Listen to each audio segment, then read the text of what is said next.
বাড়ি থেকে বের করে দেওয়া হয়েছে, তাই সে নদীর ধারে ছোট্ট একটা আশ্রয় বানিয়ে সেখানেই থাকতে শুরু করেছে। এরপর ছিপ ফেলেই টাটকা মাছ তুলে নিচ্ছে। মাছ পাওয়া মাত্রই মশলা মাখিয়ে আগুনে রান্না শুরু করে দেয়। রান্না শেষ হতেই গরম গরম মাছ আর নুডলস একসঙ্গে বসে খেতে শুরু করে। অল্প কিছু জিনিস দিয়েই নিজের খাবারের ব্যবস্থা করার তার এই বুদ্ধিটা সত্যিই দারুণ। এটার জন্য সাবস্ক্রাইব করে ধরিস, ঠিক আছে? আরে কে রে আমাদের বাগান থেকে পদ্ম ফুল তুলছে? বাপরে বাপ, পালাও পালাও। এই এই পড়ে গেলাম। এই দুষ্ট বোন, তুই আমাকে ছেড়ে দিলি কেন? যা, তোর সঙ্গে আমি আর কথা বলবো না। আরে আপু, রাগ করিস না, ওই তোকে ছেড়ে দিয়েই দৌড়ে চলে এসেছিলাম। কিন্তু এই ছবিটার জন্য কেউ লাইক সাবস্ক্রাইব করেন।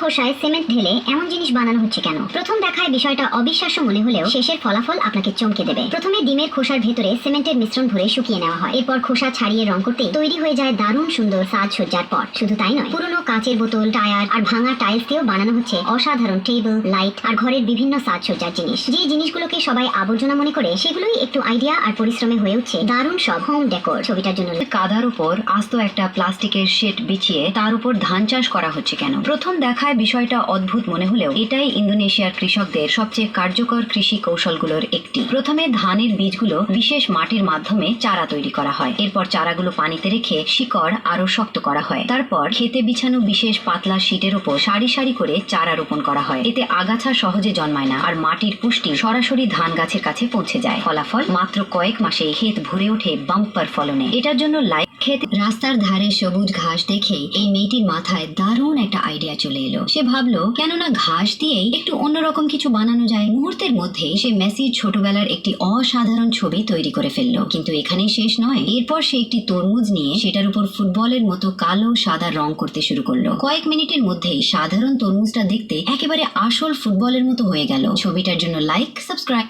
বাবার পেছনে বসে থাকা ছোট্ট মেয়েটির বুদ্ধিটা। এক ব্যক্তি চপস্টিক দিয়ে বাবার পকেটে টাকা নেওয়ার চেষ্টা করতেই মেয়েটি হাত দিয়ে বাধা দিল। তখন লোকটি তাকে 10 টাকা দিল আর মেয়েটি চোখ বন্ধ করে চুপচাপ বসে রইল। কিন্তু এরপর 20 টাকা দিতেই সে পুরোপুরি চোখ বন্ধ করে রইল। এই সুযোগে লোকটি চপস্টিকের সাহায্যে বাবার পকেট থেকে টাকা নিয়ে সেখান থেকে চলে গেল। ছবিটা সাবস্ক্রাইব। দেখো, এই আবাসিক এলাকায় নাকি নিজেরাই মেঘ বানিয়ে ফেলেছে। গরম পড়লেই প্রতিটি ভবনের ছাদ থেকে একসঙ্গে সূক্ষ্ম পানির কুয়াশা ছড়িয়ে পড়ে। দূর থেকে পুরো বিল্ডিংটা দেখে মনে হয় যেন মেঘের চাদরে ঢাকা পড়ে গেছে। কয়েক মিনিটের মধ্যেই চারপাশের তাপমাত্রা অনেকটা কমে যায়, ফলে বাসিন্দারা আরামদায়ক পরিবেশ পান। মজার বিষয় হলো, এই পানির কুয়াশা ধুলাবালি কমাতেও সাহায্য করে এবং আশপাশের গাছপালাও সতেজ রাখে। সত্যি গরম মোকাবিলায় দারুণ এক আধুনিক প্রযুক্তি। জন্য ওই দেখ, দাদিমা চলে যাচ্ছে। হ্যাঁ হ্যাঁ, তাড়াতাড়ি চলো মালিক, এটাই সুযোগ। বিল্টু, তুই আগে ওঠ, ঠিক আছে? মালিক, আমার হাতা শক্ত করে ধরো। আরে বাপরে, পড়ে গেলাম। এই জুতা আবার কোথা থেকে এলো? আশেপাশে তো কাউকে দেখতে পাচ্ছি না। যা, ঘুমিয়ে পড়ি। আরে বাপরে, দাদিমা বুঝতে পারেনি। বিল্টু, তাড়াতাড়ি ভুট্টা তোল। আরে বাপরে, ভুট্টা ক্ষেতের মালিক চলে এসেছে। পালাও। এই দাঁড়া দাঁড়া, কোথায় পালাচ্ছিস? আরে বাপরে বাপ, এই কচু পাতার জন্য অল্প থেকে বেঁচে গেলাম। বিল্টু, তুই ছোটটা খা, আমি বড়টা খাই। আর বাপরে বাপ, দাদিমা দেখি